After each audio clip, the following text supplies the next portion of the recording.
විද්‍යාවක් තිබෙන ක්‍රීඩකයෙක් හැටියට මතක් කරන්න පුළුවන්.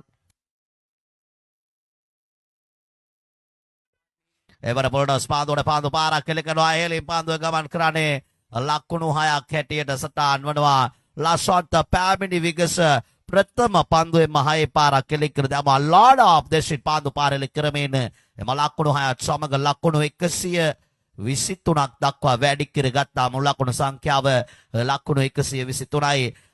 සාර්ථක පාන්දු පාර ලසන්ත පැමිණි විගසම ලෙෆ්ට් ටොප් රයිට් පාන්දු පාරක් කෙලකරේ නුවන් ටෙරිව නුවන් රංගන සුදාන එවර පාරෙල කරා පාන්දුව වයිට් ලෝඩ් ඔෆ් දෙසින් ලකුණු 6යි පිට 6 පාර දෙකක් දක්නට ලැබෙනවා. මේ වන විට ලසන්ත පැමිණි විගස දැන්නම් දෙබරවැව ජාතික පාසල් ගුරු මහත්තුරුන්ගේ කණ්ඩායම ලකුණු පුර ඉතාමත් ශක්තිමත් ලකුණු පුරාක නිර්මාණය කර තිබෙන්නේ. අප බලමු කුමකින් කුමක් සිදු වෙයිද.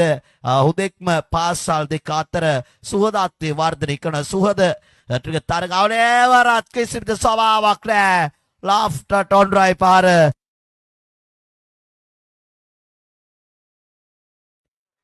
ලකුණු 135යි.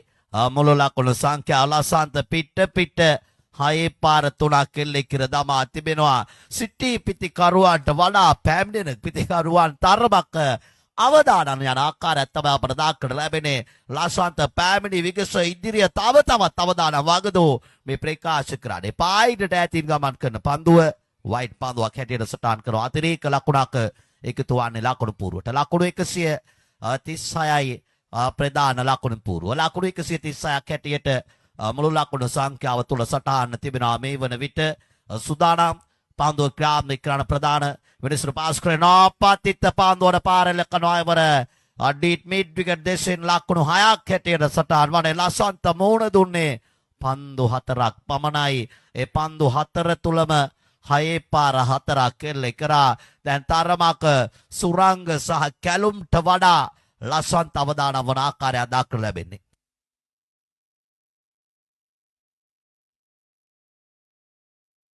දින ජාත්‍යන්තර තරගයක ක්‍රීඩකයන් ලබාගත් වැඩිම ලකුණු සංඛ්‍යාව සටහන් කරේ ලෙෆ්ට් ස්ට්‍රේට් ඩ්‍රයිව් පන්දු පාර ලකුණු 6ක්. ලසන්ත කුමක්දෝ මේ සිදු කරන්නේ.